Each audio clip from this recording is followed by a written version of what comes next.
Hey guys, welcome back to another video. Today we're talking Star Wars. Now, I've been looking forward to making this video because this is a tier list of every single Star Wars film and TV show that has ever come out that is canon. So Star Wars Visions is not included in this list, even though it's a pretty good anime series. It is not canon, so I'm not going to include it in this list. So, of course, when I start recording, the dog starts barking. I apologize for that, but, it gives a bit of background noise because this is going to be a long video, guys. Get your snacks and drinks and just sit down, relax, and enjoy the video. I apologize for the sun as well. It's 7 o'clock, so the sun's literally right there. But, you guys are not going to be focusing on my face anyway. You're going to be focusing on the tier list. So, as you can see, we've got our tiers here. We've got the chosen one. Only one of these can make it to that tier. And then we've got the high ground. This is where the fun begins. You are a bold one, but so uncivilized. How did this happen? We are smarter than this. That's no moon. That's a pile of shit. So that is the bottom.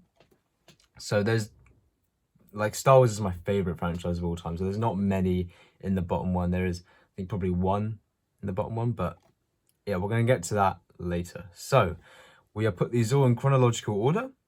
And I saw a YouTuber called My Name is Simon. I will link his channel in the description down below. That gave me the inspiration for this video as well.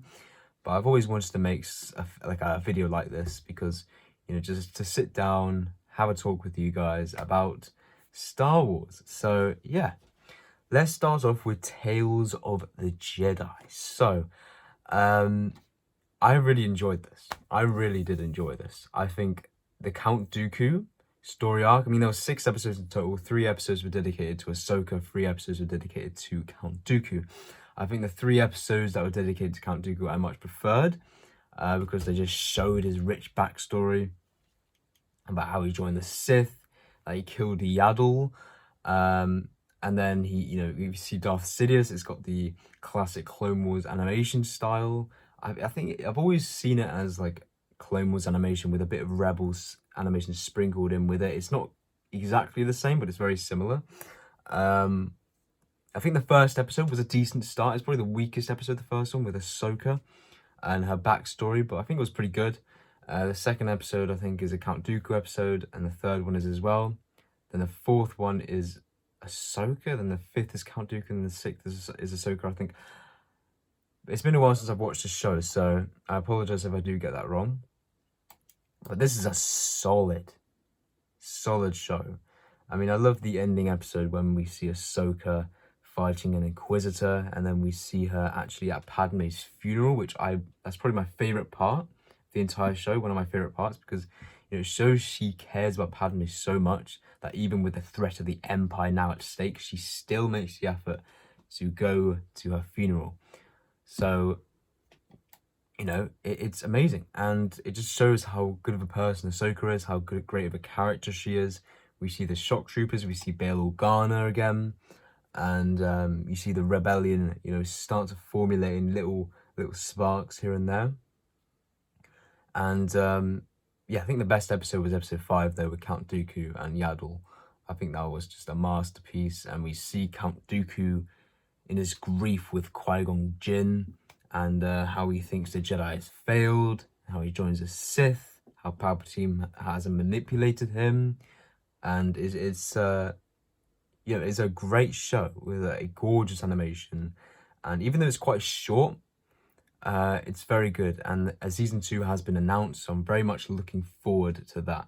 And to see also Mace Windu involved in some of the episodes, seeing Qui-Gon Jinn again, and Count Dooku's sort of relationship was very well done because we never really get to see that before.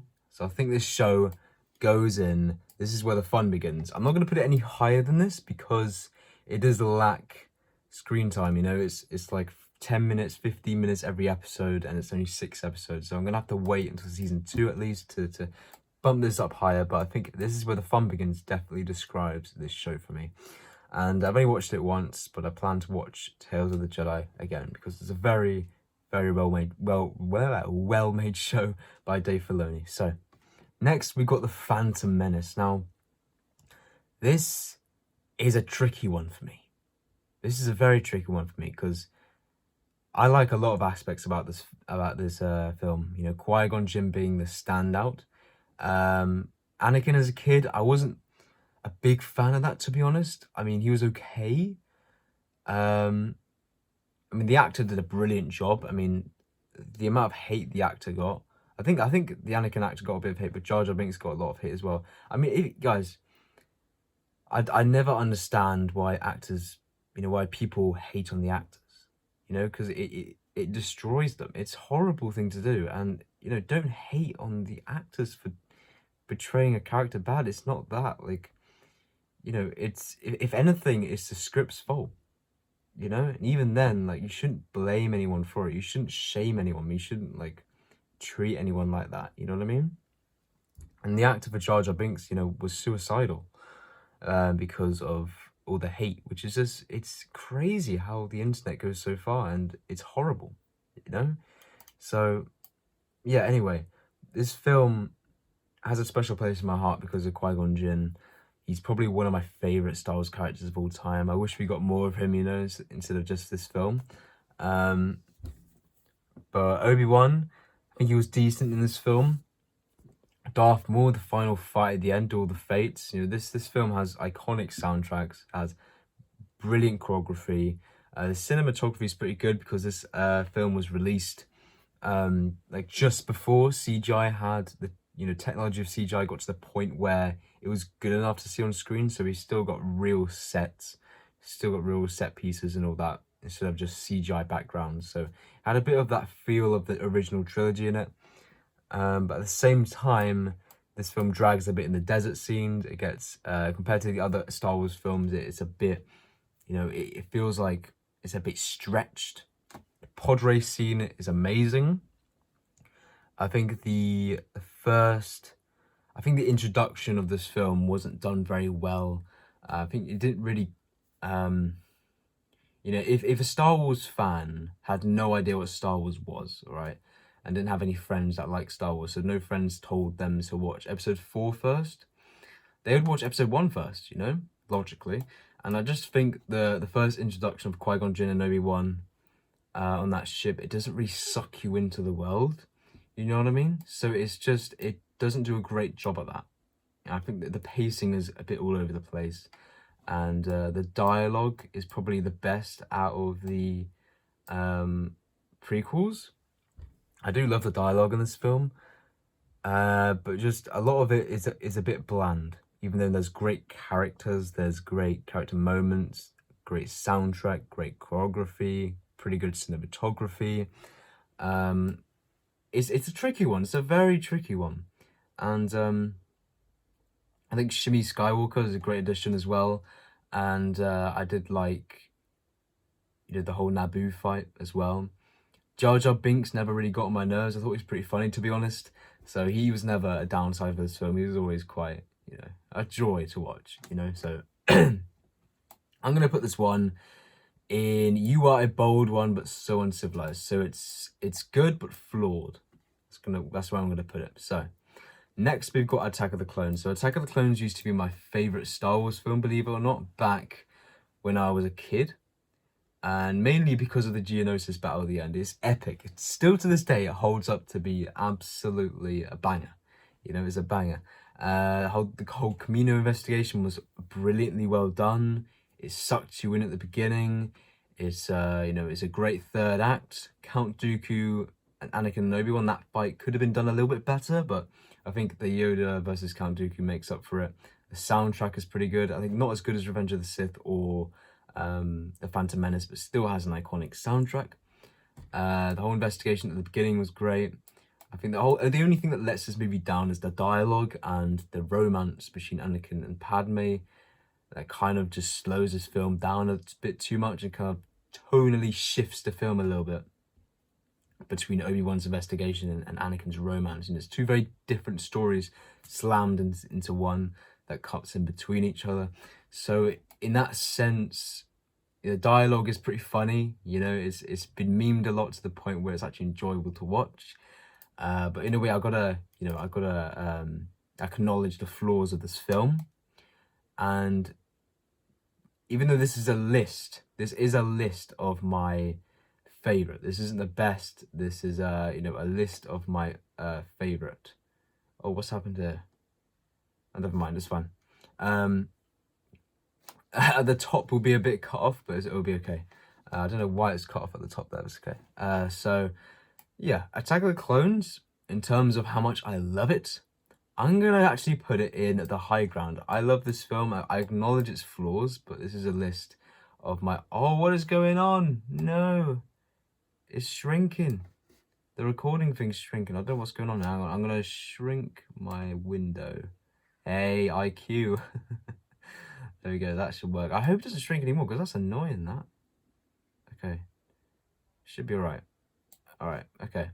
So, yeah, it's going in the high ground, because I really do enjoy this film. You know, I could rewatch it any day. And I haven't actually rewatched this film in a long time, so I might actually do that tonight. Who knows? So, yeah, next is Revenge of the Sith. This has to be in high ground because there is one other thing that is higher than it that I cannot say what it is right now, but you will find out what it is. But yeah, it's the best Star Wars film of all time, in my opinion. It's just, it brings out such a rewatchable energy. You can rewatch any time. Anakin versus Obi-Wan, even though it drags on a bit, I love it. I love the fight. I love for how long it is, because it shows, a master and an apprentice, that are basically brothers, fighting. And it's just the most emotional, rich film of the franchise. It's the best of the prequels in terms of directing, writing, dialogue. Well, not necessarily dialogue. I think Phantom Menace is a bit better dialogue than this film. It still has a lot of moments where, it's memed a lot. So, yeah, this film has brilliant cinematography, great CGI actually. It's yeah, it's a great structured and paced brilliantly paced. I think the tone is perfect in this film.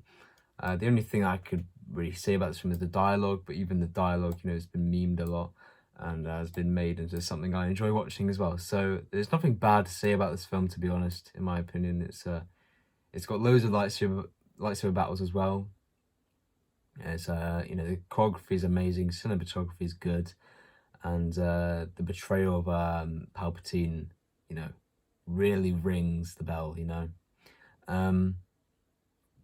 I think the one grudge I have about the prequels is, if you haven't watched the Clone Wars, the clones turning against the Jedi doesn't really make much sense.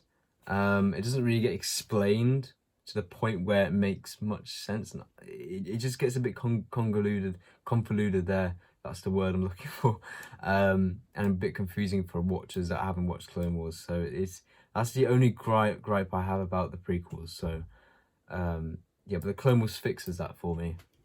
But a lot of people haven't watched the Clone Wars, even though it's the best Star Wars thing of all time. We're gonna get to that in a moment. But yeah, next up we've got the Clone Wars, the first 2003 was it? Clone Wars show. I watched it so long ago now. I don't really remember how it was, but I think it was pretty good. I'm gonna put it here. Just compared to the rest of everything else, it just doesn't hold up. But I think in terms of something to watch to entertain yourself, it is good. Even though a lot of the Jedi, like Mace Windu, General Grievous, are just so overpowered, it's just a bit unrealistic. But it's amazing. It's great to watch, great entertainment. So I'm going to put it in, you are a bold one, but so uncivilized. It's great, but it's not as good as the rest, That's above it. So next to the Clone Wars, nothing much to say here. The Chosen One is the Chosen One. It's brilliant, I love it so much. The Clone Wars is just a classic. An absolute classic. I just think, in terms of Ahsoka, introduces Rex, introduces how the clones aren't just this robotic, they flush out the character of the clones. They show, even if you all look the same, you have a unique personality, you have unique things about you that make you special. And you fall in love with the clones, and you can remember all the clones' name, names and just their unique personalities. And even if they have the same voice, same looks, they all are different, and you feel emotions for every single one of them. And Fives, Rex, Ahsoka, Obi-Wan, Anakin, Darth Maul coming back as well was a massive highlight. The lightsaber battles were amazing. Just the story arcs are just so rewatchable. You can go back to. There's only a couple story arcs that I had problems with, like C-3PO and R2-D2 story arcs were great. I like the season 4 like Nomad Droids arc. I think that was brilliantly well done. Like Mercy Mission and Nomad Droids, I think, were the episode names. Jar Jar Binks, even those episodes were entertaining. You know, the droid arc, I think the worst episode for me was A Sunny Day in the Void, season 5. Nothing much happened in that episode. There was just droids walking around in the desert, just hallucinating.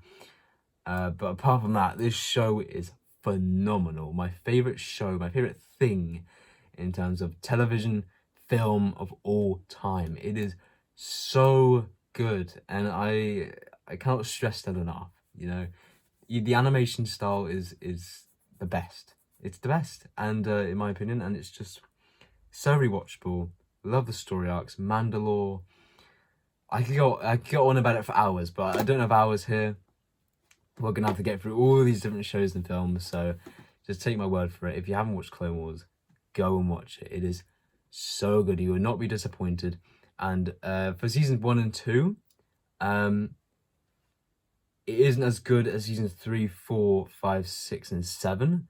So like a lot of people drop out of Clone Wars in seasons 1 and 2, but those are still amazing. You know, it has brilliant story arcs. The animation isn't as good, but the storytelling is just the same. It's so good. So just, you know, be patient if you are not into seasons 1 and 2 to like mid-season 3, where it really picks up and gets amazing, you know. So yeah, for me the whole show is just great, but I'm just saying for casual viewers, you might not enjoy seasons 1 and 2 and like half of season 3 as much. So just be patient about it, and you will enjoy the show, trust me. And yeah, it's a great show. You know, I get so giddy talking about Clone Wars, honestly. The Bad Batch, the successor to the Clone Wars. Where am I gonna put this bad boy, huh? It is not a bad batch of episodes. It's a good batch of episodes. It's going in. I'm gonna have to say the high ground. I'm gonna put it. Oh yeah, I'm gonna put it in front of Attack of Clones. It has some weak episodes in there. I think season 1 I prefer because it's better consistently, while season 2 has better standouts. But I did prefer season 1. But season 2, like the episodes like the Outpost episode with Crosshair was probably top 5 favorite animated episodes of Star Wars of all time. It's phenomenal. It's just the storytelling, the music, the symbolism in the episode is just phenomenal. So yeah, this is a great show. It shows how the Empire just gets rid of the clones, throws them away, and it's about the clones again. So it's basically Clone Wars seasons 8 and 9, and you know, seasons 10 coming out next year. You know, because Bad Batch season 3 will end on a bang next year. It's gonna be sad. Tech's death, rest in peace, Tech. That was sad. It felt a bit cheap in a way though, Tech's death, because they built his character arc up for him just to die, but it was still a gut punch. And yeah, even though there's episodes in there that's quite slowly paced, it's not filler. I'm not going to use the word filler in this, because I still think that they have a very good purpose in flushing out these characters, getting us to like these characters, and just showing us the world of Star Wars and how big and grand it is with these different planets. So I think in that aspect, it shows how good the show actually is. And it shows the clones after the Empire, and who doesn't love seeing the clones in this gorgeous animation? You know, it's wonderful. So yeah, I think it's a brilliant show. I think it's a great show. Like, I cannot wait for season 3. We're gonna see Commander Wolfie again. Yes, can't wait for that. And Crosshair again. So it's and the Bad Batch and everyone. So it's gonna be great. And yes, I was gonna say something else about the Bad Batch. I can't remember now. It's you know, it's not necessarily story arcs. It's just one whole story arc in the entire show, which I do like. It's a bit of change of pace from Clone Wars, because it's about the one group of people, like similar to Rebels in a way. One big family. I do love Omega. She's really grown on me. Every member of the Bad Batch is likable. Even Crosshair is likable, and that's what I love about the show. They've made every character likable in their own unique sense and way, and it just shows Dave Filoni's just mastermind abilities. So yeah, then we have Obi-Wan Kenobi. This is going in. I'm gonna have to go UI. This is hard. This is really difficult, actually. I'm gonna go top of bold one, but so uncivilized, just because they should have done this in a film. They should have done this in a film, or at least the writing should have been better, because I think the writing really lets this show down a lot. It's great to see Ewan McGregor back. It's great to see Hayden Christian back. The fight choreography, we'll get to that in a minute. I just think they should have spent a larger budget on this show if they're going to make a full-on 6-episode show, or they should have condensed it into a 2-hour film. I just think the film route would have been much better for the script written for this, because for the first 2 episodes, it feels like episodes 3 and 4 are repeats, because the plots for episode 1 and 2 is Leia gets captured, gets rescued by Obi-Wan. Plots for episode 3 and 4, Leia gets captured again, gets rescued by Obi-Wan. So they're repeating the plot twice, which isn't good at all for writing. And there's many points in here where, for example, Obi-Wan is going out of an Imperial base, is wearing a trench coat, and Leia is hiding under the trench coat. And it's so obvious that there is something suspicious there, that you're telling me no Imperial officer is pointing that out. And there's also a point where there's a fence, and Obi-Wan could have just walked around, but they shoot it to get rid of it. It's just some things like that where the writing is just too convenient for the plot. And that's when writing really messes up. And the fight choreography wasn't great. There was a lot of shaky cam, which I guess they probably did that on purpose to make it look more realistic, but it just got in the way of the viewers, and it's quite dark as well, so it's quite hard to see the fight choreography. So these are all the complaints I have, but there's a lot of good stuff about this show. Like the acting was phenomenal. It was great. The set pieces were great. The the costumes, were quite intimidating. They were quite what's the word? Realistic. I can't even think of the word now. Anyway, they were good. Can't think of the word. Yeah, this show, it's a mixed bag for me. It's a very mixed bag. I think the best episode was convincing. That was the word. The costumes were convincing. I didn't really have much problems with the Grand Inquisitor. I grew to like his face. I just think there were many YouTubers that tried to fix his face, but it just ended up making it look worse. For me anyway. But I just think as well, the chase scene between Leia running away and those bandits could not catch her. You're telling me, 10 bandits couldn't catch, what was she in the show, 11, 10-year-old girl? Yeah, it's just, the writing for me in this show is quite appalling, but the actor for Leia, amazing. The actor for Leia was phenomenal. I have never seen a child actor that good before. She has a good career in front of her. And the actor for Reva, again, she did great for what she got. I didn't really understand the hate she got. I mean, the character wasn't very likable. That's probably why. But she did a great job acting what she got given. And I was a fan of the character. I was a fan. So, yeah, it's... Well, I was a fan of the character, but at the same time, not.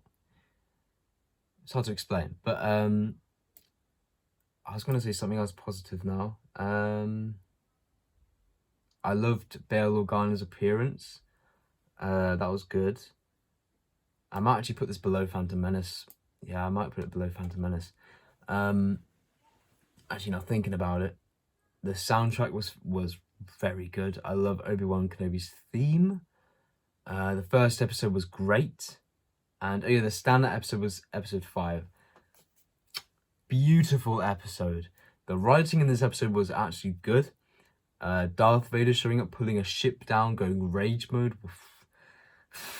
I'll never forget the excitement I got from that. Vader kicking Reva's ass. You know, it was a great episode. I loved that episode. I could rewatch that episode any day. It gave me a lot of Empire Strikes Back vibes as well. So this is a very mixed bag of a show, but I think overall it was, you know, you are a bold one, but so uncivilized.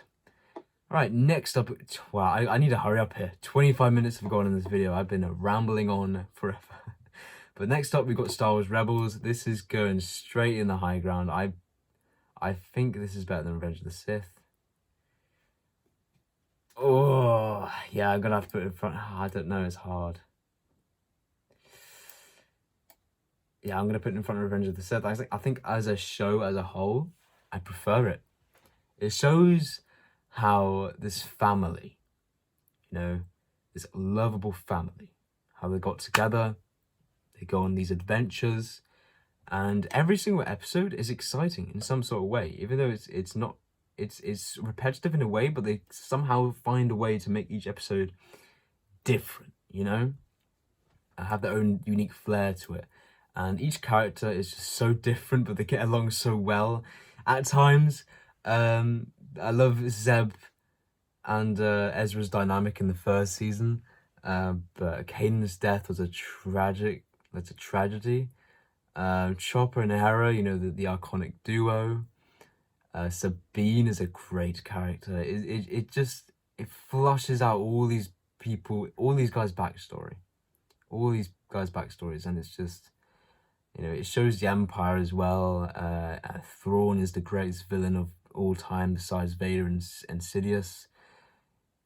He's the best villain in terms of a guy that can't use the Force, in my opinion, in the whole of Star Wars. Thrawn is just amazing, and I cannot wait for Ahsoka. That's probably my main thing I'm excited about Ahsoka. Thrawn coming back, heir to the Empire. Cannot wait. I just get so hyped talking about the show. I think season 3 was my favorite. Thrawn is just in it from beginning to end. It's just non-stop lovable action. I think Darth Maul was done pretty well as well. The season 2 finale with Darth Vader. Just there's so many standouts in this that I absolutely love, and I can't wait to rewatch this show. It is yeah, Clone Wars and Rebels have a really special place in my heart. Next up, we got Solo. Now, this is another tricky one for me. It's going to go in UI, a bold one, but so uncivilized. I'm going to put it in front of... I'm going to put it there. I think I'd rather watch Obi-Wan than Solo, so I'm going to put it there. I think Solo is decent. I think, I forgot the actor's name that plays Han in this, but I think he does a good job playing Han in his own unique way. The cast is decent. I don't think they're all lovable. I think Chewie is as lovable as, you know, as ever. But besides Han and Chewie, the other cast members are, you know, they're good, but then you don't fall in love with them. You don't really get enough time with them. I think, what's his name? The guy that, the Hunger Games guy. Do you know who I mean? Haymitch?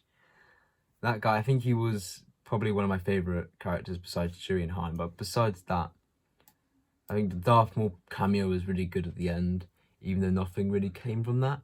But I hope they do flush up Maul's, you know, story with Crimson Dawn, Black Sun, the Pikes, the crime syndicates, eventually, because I would love to see that. Just we saw the beginning of that in Clone Wars with the you know, his arc when he captures Mandalore, the Shadow Collective arc, but we never really see it after that much. You know, we get little flashes, but we don't really see him actually. You know, I would love to see a Darth Maul show with him there. I would love to see that. So yeah, also in Rebels, going back to Rebels, the way they ended Maul's character was just, it was so good. You know, it was so ironic. It was just, you know, it was brilliant how they did that in Rebels. Genius. Dave Filoni, you are a genius. But Solo, I think it's a very bleak, dark film to look at, but at the same time, it is very Star Warsy. It looks like Star Wars. There's not many flaws about this film. It's a bit bland compared to the rest. But it's a good Star Wars film in terms of cinematography, in terms of action. It feels like a Star Wars film. The chases are good. It shows how Harden gets the Millennium Falcon. We get a Lando cameo. Yeah, it's quite forgettable as well. So that's why I have it here. Next up, we got Andor. This is a tricky one. I feel like I'm not old enough to appreciate this show as much. I do appreciate it, but I just don't enjoy it as much as most people. So this is quite a hot take, but I'm gonna put it. It's better than Solo. Is it as good as Obi-Wan? Yes, I think it's better than Obi-Wan. But it's not as good as Phantom Menace. I'm gonna put it here. Just because it's slow. Now, I know I really do appreciate and admire what it was going for. You know, it is much... Hear me out. So, I've watched Star Wars since I was 6, okay? I'm 18 now, and I'm so used to the same formula of the pacing, the tone, how Star Wars looks, how it's done, and I really appreciate what this show was going for, but for me, it did not feel like the Star Wars I grew up with. But I appreciate how it was going for something different. It wasn't repeating the formula. It wasn't doing fan service. It was its own thing, which I really appreciate. I admire it. The writing's good. The writing is superb, actually. The writing's probably the best in anything Star Wars. Except the original trilogy. Like, the writing is so good in this show.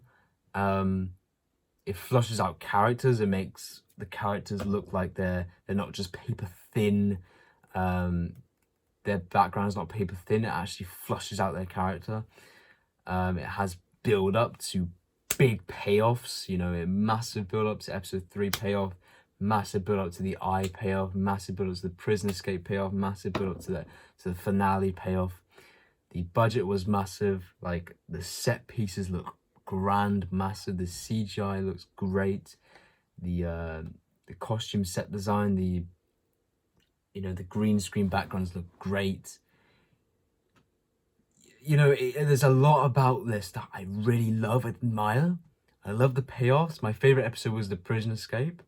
But at the same time, it feels like I'm watching a different show until I see like a TIE fighter go past or like an Imperial officer uniform. I don't know what it is, but it's just, again, like something like Coruscant. It didn't look like Coruscant to me because I grew up with the prequels where the CGI wasn't as good and it looks like that. So Coruscant in my mind is that. And then we go back to this and it looks so clean. It looks like something else. And it's not convincing for me because I've grown up with that. But I gotta admire the show because in terms of writing, in terms of direction, it's very brave and they did not play this safe at all. And they won a lot of people over. And in terms of writing, it's the best Star Wars show. Even the dialogue, like the dialogue is so sophisticated and so good. It feels real. It makes Star Wars come out as a real thing. But in terms of my enjoyment of watching it, it's gonna have to go here, unfortunately. Just because I grew up with the Star Wars and it just didn't feel. It feels like I was watching a cyberpunky dystopian, great other thing, and this is a Star Wars tier list, so in terms of Star Wars, it's going to go here. But I really do love for what they were going for. So that's my take on Andor. The characters as well were pretty good. I didn't really fall in love with any of the characters, but I think this was more a world-building adventure, you know. Rogue One, here we go. The successor to Andor in terms of chronological order. This is going straight in the high ground. It's better than Attack of Clones, better than The Bad Batch. I think it's going there. This is a beautiful piece of artwork. It's a very rewatchable film. All the characters are lovable, even though they all die at the end. I think it just makes the end even more gut-wrenching. Krennic is a great villain. It's probably the most beautiful Star Wars film. Scarif is... The Death Star...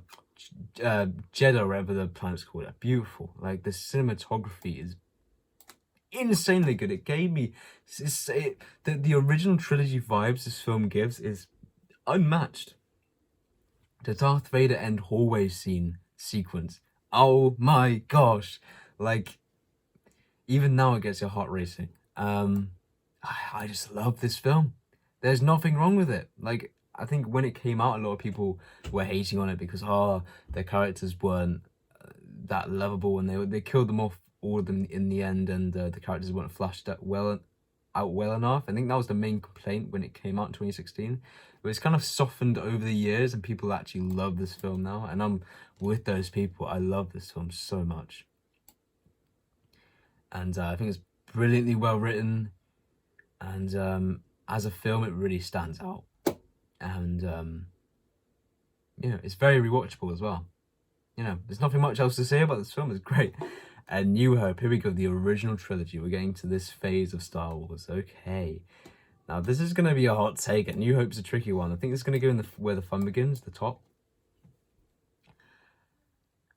Half of this film is paced very poorly, I feel like. But at the same time, it's the first Star Wars film. So it has to be paced quite long to get you into this world.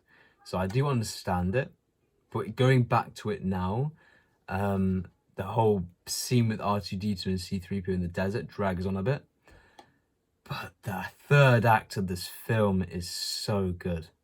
You know, Luke, Han, Leia, Chewie, R2-D2, C-3PO, Obi-Wan on the Death Star, and with Vader, and with the X-Wings going to the Death Star at the end. Probably one of the best pieces of cinema ever.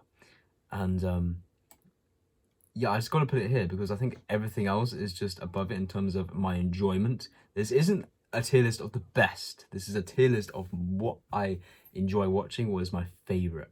So in terms of my enjoyment, it has to go here. It's very close to here, but I'm going to have to put it here. It's what started it all. It is.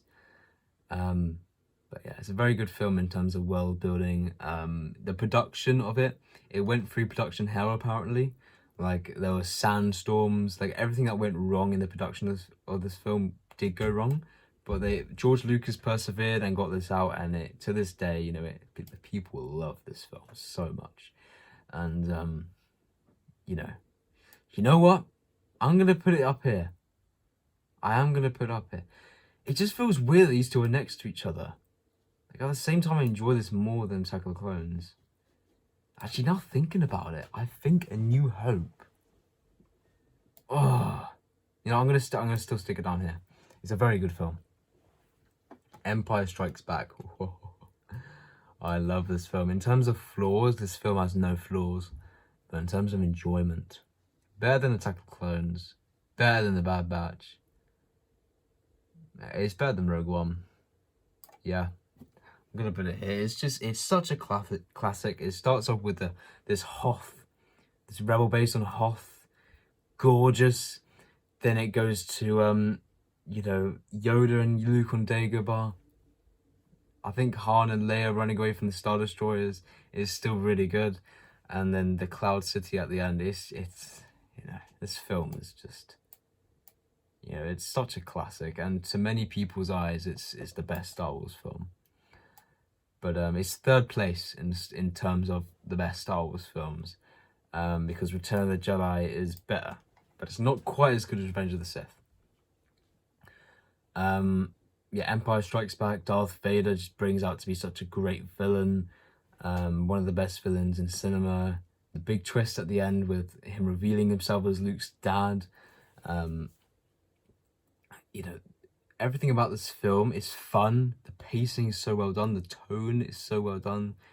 The look of this film is so good now. It holds up so well. Even though they did like tweak a few things in 2011, it still holds up so well. The acting is phenomenal. It's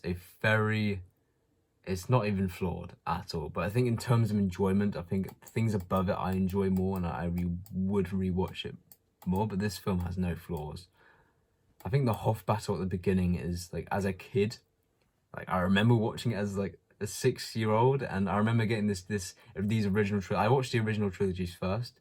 I got the original trilogy. I was watching through them. I think Empire was my favorite back then because of the Hoth battle, and it was, it's a brilliant film, masterpiece. George Lucas is just such a good storyteller and visionary. It's crazy. But Return of the Jedi is better because the third act mainly. For some reason, the second act is quite forgettable because you go from Tatooine and then my brain just goes straight to Endor. I'm gonna have to rewatch Return of the Jedi because it's been quite a long time, but this film is brilliantly well paced. The tone is great. The Ewoks I have a really good fun time with, even though a lot of people complain about them. The third act is... what can I say? The third act is amazing. Like Luke and Darth Vader, the whole Endor battle, the whole space battle, just like all intertwined, edited together, is just, it's a masterpiece. I love it so much.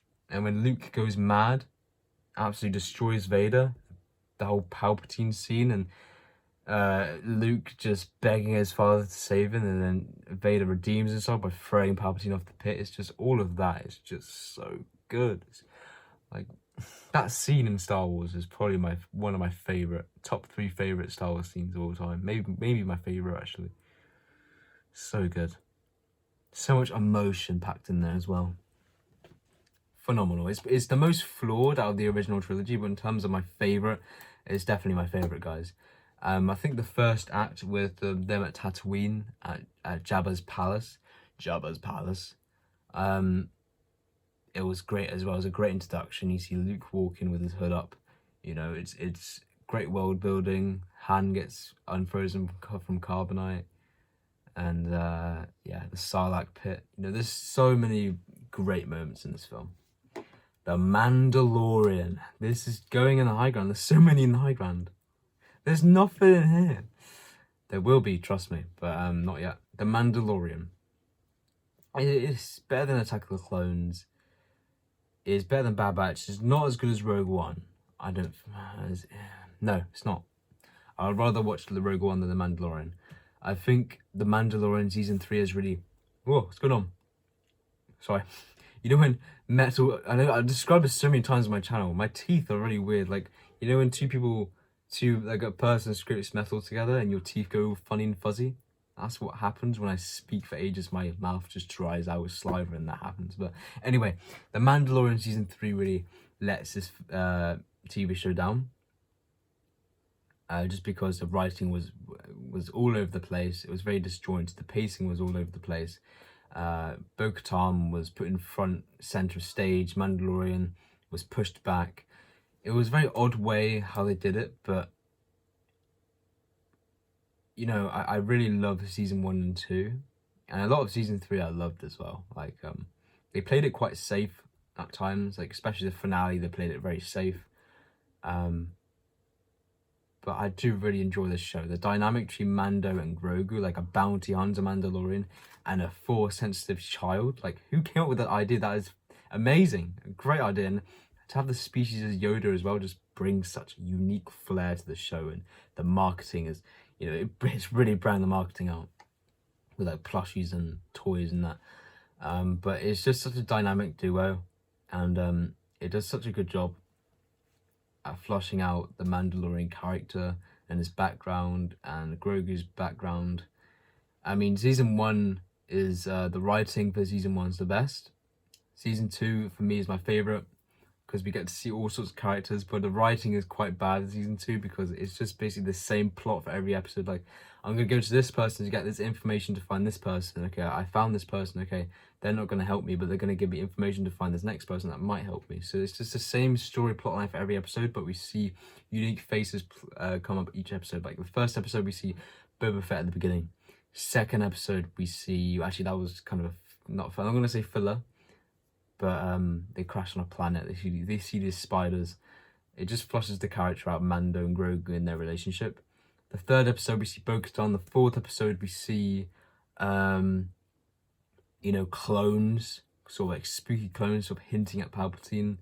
Fifth episode, we see a Ahsoka. 6th episode we see Boba Fett. 7th, that was written really well. That was the standout. That was written really well because that wasn't the same plot line. That was a great episode, and it was its own thing as well. Even though we saw Boba Fett in it, Boba Fett was already established in episode 6. So in episode 7, it wasn't about fan service. It was more about story. In episode 8, we obviously see Luke Skywalker show up at the end, which is one of the biggest surprises ever. Like, I remember being in my tutor class in like year 11, I think it was, and I just couldn't wait to see the episode. I was just watching it and just see Luke show up, and my friend Tom was like next to me, and I was like, oh my god, Luke Skywalker's showing up. And then I don't know what his reaction was. I didn't even look at his face. I was just too glued at the screen to see Luke Skywalker on screen again. It was amazing. Even though the CGI on his face wasn't great, I really appreciate them bringing him back and just using the potential of him being alive in that era to their maximum potential in The Mandalorian. So yeah, I think this show is very good, but season 3 really let it down because of its its flaws in writing. It's very disjointed. The episodes just feel like a lot of time. It just feels too convenient for the plot. It's but seasons 1, especially season 1, just brings out such unique flair. It changes things up. Instead of just having this Sith versus Jedi, we have a Mandalorian and his story, and we really see that. And at the end of episode 1, we see him join up with Grogu. As someone, Mandalorian has no responsibilities. He's a Mandalorian, a bounty hunter that just wants money. He's shady. He's not a great guy. And then you put him with this dynamic with a Force-sensitive child, and he has a responsibility now. He's growing with this family member and becomes a father figure, and it's just such a beautiful story arc that is even done in season 3 quite well. That's probably one of the remarkable things about season 3. They consistently tell the story between Mando and Grogu and how they grow to love each other, and how Mando goes from this bounty hunter who doesn't care to someone who really has a responsibility. It's 8 o'clock. Who has a responsibility now. So I love that about the Mandalorian, and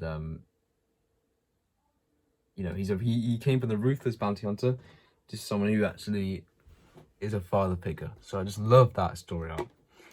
I'm gonna have to move on because this video is gonna be literally an hour long of me talking. It probably is gonna be an hour long, but I love Star Wars. What can I say? Book of Boba Fett. I think this is a very, very underrated show. Is it right? Yeah, it's okay. It's a very underrated show. I think this is gonna go in this is where the fun begins. I think I really do see its flaws, but you know what? I'm gonna put it on high ground. If it's not as good as The Bad Batch, I'm gonna put it there. There's so many in the high ground. I just love Star Wars too much. I can't put things low. I can't do it. Book of Boba Fett has a lot of flaws, as in the villains aren't that interesting. It's not a very big villain in there. We have Cad Bane, but he's just a bounty hunter doing the villain's job. So the Pikes aren't very menacing. I think them turning Boba Fett into someone who isn't a ruthless bounty hunter was a mistake, but they've done it in a way that you can understand and you can deal with. Tamara Morrison, love him as a person, love him as an actor. He does a great job as Boba Fett, and love that he came back from Attack of the Clones and did this show. I think the set pieces look very small. They don't look very realistic and not convincing, but apart from that, this show puts a big grin on my face. And the speeder bikes, really, their colours didn't really fit in to Star Wars. But apart from that, the flashbacks with the Sand People, it flushes out the Sand People as people who, you really hate. Because you see them in the Phantom Menace and A New Hope being these savage people who just prey on the weak and aren't very nice people. To some clan, it shows in Book of Boba Fett that some clans are actually nice. They help people. and you can see their religion and their culture, and it's very interesting actually. And you see Boba Fett change because of them. The soundtrack is brilliant in this. Boba Fett theme is quite funny, and it's just, you know, it's like Boba Fett. It has like, you know, you can say Boba Fett in the theme, and I'll actually like link up to the theme. It's quite clever. But yeah, this show is, you know, it has Black Chrysanthemum. Even though I find it very strange that they decided to dedicate 2 episodes of the 7 to Mandalorian. So you get 2, even 3, you could say, episodes of The Mandalorian if you include the finale in this. And I think them bringing back Grogu was one of the biggest mistakes they could ever make. So they just basically undermined everything they did in season 2 of The Mandalorian in this. So bringing back Grogu, but I really did not like that. They should have at least had a whole season to settle and just to not have Grogu, because it's just, yes, for the timeline, it's been 2 years Grogu training with Luke, but in terms of us watching, it just feels like they should have had more time, and it's just it's done very poorly there. But and it's very weird that they had 3 episodes dedicated in the Book of Boba Fett to Mandalorian, and you know, I understand it's called the Book of Boba Fett. Maybe they have different chapters dedicated to each character. Maybe they did it in that format, but it just, for a show, it's not a book, it's a show. So it doesn't make much sense, and it does have a lot of repercussions. But in terms of my enjoyment, I love the Mandalorian episodes. I love Boba Fett, seeing him in his armor, seeing his voice is so intimidating, it's so good. The flashbacks were great. I'm gonna put it here. It's great. It's very underrated for me. And yeah, it's a great show. I love it. I love the color scheme as well. And the CGI at times in the choreography isn't as good, but it's a great show to watch. It's very rewatchable, and the finale is you know, it's a good time. It's a great time. We see those massive versions of droidekas as well. Yeah, it's great. And Boba Fett riding a Rancor. There's lots of great moments in this show. Lots of great moments. And Fennec Shand, great sidekick that will never be forgotten. Now we have the sequel trilogy. Now, before I do the sequels, I'm going to do Star Wars Resistance.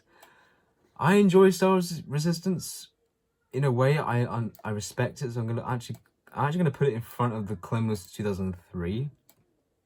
I might put it in front of the Solo, actually. I do enjoy it. I've watched season 1, I haven't watched season 2, but I enjoy it. And it's made for kids, definitely. Even compared to Rebels and Clone Wars, it's very kid-friendly.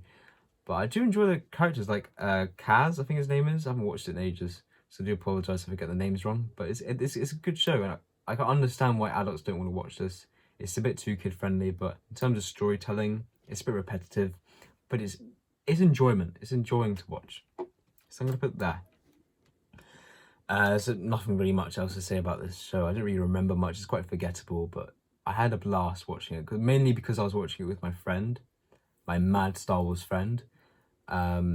He's Star Wars mad as well as me, so yeah, we watched it together, season 1, and we both enjoyed it quite a lot. We had a lot of laughs watching it, so yeah, that's mainly why it's here. If I watched it on my own, it probably will be lower, but because I watched it with him, it's quite enjoyable. All right, The Force Awakens, definitely in the high ground. I loved this film when it came out. I know it played it safe, but in terms of my enjoyment, yeah, better than that. Better than Bad Batch. Oh, it's just, yeah, I think I'm going to put it there. It feels like classic Star Wars. It feels like Star Wars. Even though it's playing it safe, it's like a rehash of A New Hope. It's kind of an abomination that I'm putting it above A New Hope, actually. But in terms of my enjoyment, I actually do enjoy it more than New Hope. Even though A New Hope is a better film as a whole. I do enjoy Force Awakens more. I think Kylo Ren is a great character of the sequels. I think Kylo Ren is probably one of the best Star Wars characters of all time in terms of his development story. And they completely fucked it up at the end with Rise of Skywalker, which I'm really annoyed with. But in terms of his character, apart from the end of Rise of Skywalker, he's a great character. He's a great villain. His story arc of him and his father and him having disbeliefs about the Empire. You know, Anakin is someone who wanted to stay in the light but was drawn to the dark. Kylo Ren is the opposite. He was in the dark. He wanted to be in the dark, but he was drawn to the light. And that's what I love about him. He should have survived the Rise of Skywalker. He should have built Rey should have died, in my opinion, and he should have been the one to rebuild the Jedi Order. But instead, they killed him off. That's that's why Rise of Skywalker is going in, and that's no mean that's a pile of shit. I'm sorry, but I just don't enjoy that film at all. I mean, I respect you if you enjoy it, and we're all entitled to our own opinions, but in my opinion, it's just it's soured so much over the years now. Like, when I watched it first time, I actually enjoyed it, but it's just soured so much over the years. The Force Awakens, though, is just an enjoyment ride. It's very rewatchable, one of the most rewatchable films. Han Solo's death made me cry so much in the cinema when I was 10 when it came out. Finn had so much potential, but they kind of sidelined him in Last Jedi and Rise of Skywalker. But he had a lot of potential in this film. The fight choreography wasn't that great, lightsaber choreography, but I still enjoyed it. The cinematography and the CGI looked very realistic, and it's beautiful. It's a beautiful film. And I think the pacing and tone is perfect. It's just fun. The comedy lands for me, and it's just a fun film. What can I say? It's a fun film, and I think Rey in this film is probably the best. Her story arc is pretty good, and she comes from a scavenger to someone who is force sensitive. So I think it's brilliantly well paced. It's a great threat. Snoke is an opposing villain. Last Jedi kills him off, but in terms of this film on its own, I think it's a great film. Even though it plays it safe, sticks to the formula, is a great film. The Last Jedi is gonna go here, I think. You know what? No, Last Jedi is not gonna go there. It's gonna go a bit. I think it's better than Solo. I think it's here. Last Jedi, I've liked more and more over the years. I mean, what they did with Luke, and they killed him off at the end, was just unforgivable. The way that how he died though was perfect. I feel like, even though they killed him off way too early. Peace and purpose, I think it is the words described when he died, was perfect for Luke's character. But in terms of, like, him hiding away, him wanting to kill Kylo Ren, because Kylo Ren had a dream about the dark side, was just ridiculous, because he went from someone who, Darth Vader, he's killed billions of people, this menacing villain in the galaxy, and Luke still saw good in him. Now, some could say Darth Vader was his dad. Well, Ben Solo was his nephew, so they're still family to him. And then Ben Solo had a dream about being the dark side, and then Luke wanted to kill him. It just makes no sense. And that's the worst thing about this film. But in terms of beauty, the comedy doesn't land. I didn't really mind the Finn and Rose storyline. The Holdo storyline I didn't really mind either. But in terms of the crate scene, Luke having that force projection, that was good. That was so good. I love that. It's a very mixed bag, but I think in terms of Kylo Ren's character, I think Kylo Ren was a huge standout in this film. I think Leia, Mary Poppins, I love that. I don't really see the complaint about that. I didn't really mind that at all. Kylo Ren as a character, though, in this film, the best in the sequels. I think Kylo Ren was just so good in this film. His whole story arc was brilliant, so he was a standout. I think it's one of the most beautiful films. I think Rise of Skywalker is the second most beautiful film, apart from Rogue One, but it doesn't save it from just the appalling writing from it, and it's just J.J. Abrams had a hard time picking up from Rian Johnson in Last Jedi, but it's just bringing back Palpatine was one of the worst decisions, because it just brought in so many problems. It undermined Anakin's whole story of him being the chosen one. It undermined, even the new Force ability by Force healing. It undermined so much of everything. For example, Qui-Gon Jinn's death. It's just a lot of things convenient for the plot. It follows the really standard cliche formula of just hopping from planet to planet, chasing these different things to find the Death Star. It's just such a plain old. They stick to that formula so much. It doesn't make up for a great film. And this is a film. The plot line is spread so quick. Like, it's so fast paced. The pacing is horrible in this film, unfortunately, I have to say. It's a horrible paced film. You just can't breathe. It's a film that should have been 2 films put into one. It's too much in one film. planet hopping all over the place. The Death Star somehow survived in that huge wreckage. Somehow. The throne room is completely intact. It's just so many things convenient for the plot. And it's just too much fan service as well. It's too much fan service. And the ending, Rey saying she's a Rey Skywalker. You're telling me the last piece of dialogue in this film is, I'm sorry to be sour on this film, but I've got to just let out my own. If you love this film, then good on you. Good on you. It's like, for a casual Star Wars fan, I can see why you love this film, but it's just, for me, like, I look back at it now, it's just very disappointing, unfortunately. It's just, you know, Rey Skywalker, like, I think she should have just said just Rey. That would have been good. They should have kept Kylo Ren. Palpatine died by the same thing. You know, he electrocuted himself in Revenge of the Sith. He electrocuted himself in Return of the Jedi. Now he's electrocuting himself again in Rise of Skywalker. It's just, it's repetitive. They should never have brought back Palpatine in the first place. They should have kept Snoke. The twist about Rey being a Palpatine felt very forced. And felt very repetitive from Luke and Vader in Empire Strikes Back. It's just, a lot of this film I did not enjoy. The action sequences, the set pieces, the CGI. It's beautiful. That bit was good. The acting was great. But it's the actual plot that really lets this film down. And it's a rewatchable film, don't get me wrong. It's a great film to look at. But in terms of plot, Finn gets sidelined. Poe in this film is great. He's a good character. I think General Hux is treated as a joke in The Last Jedi and Rise of Skywalker, which I didn't like. Him being a spy makes no sense. General Pride is a great villain. I like General Pride. He's a good stand-up villain for me.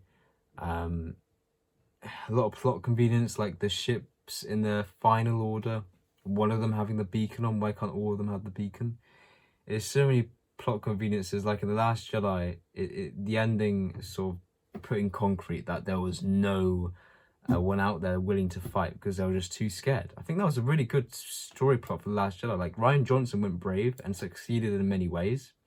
I think him killing off Snoke wasn't a great move though. But anyway, Rise of Skywalker, like, they all show up at the end. Like, Lando somehow just finds everyone in like 15 minutes and comes back with the whole galaxy. It just makes no sense. It's too convenient for the plot. I think Kylo Ren's character was really well done in this film, apart from right at the end, they should have kept her alive. The Rey and Kylo Ren kiss felt very forced, and I didn't really like that. But yeah, most of it is very flawed. It's a very flawed film. You know, I'm going to put it here because there is some enjoyment. There's no Star Wars for me that's the bottom for me, but it's definitely the weakest. And it hasn't aged well as a film. Has not aged well. But yeah, it's a great film to look at. But there's many flaws with this film. I think what they did with Leia, I respect it. I respect what they did with Leia. You know, they brought her, but even though Carrie Fisher, rest in peace, Carrie Fisher, passed away, they used deleted scenes. They didn't CGI her face. They used deleted scenes instead, just to respect her, and put it in this film and made it work. And I really respect them for that. And they really used what they had well. So in terms of that was really well done. I think Leia's death. Oh, a really big stand-up for this film that I loved was when Leia died, bringing back Han Solo's projection, and then both his parents, Kylo and his parents, but worked together to bring Kylo back to the light, and they managed to do that. Han Solo's Force projection, Kylo Ren mirroring each other from Force Awakens. That was beautiful. That was the best part of this film for me. That was beautiful. Seeing Lando again, even though we didn't see him much, was great as well. And his iconic line, "I have a bad feeling about this." But I think that was beautiful. That bit was beautiful. I really did love that.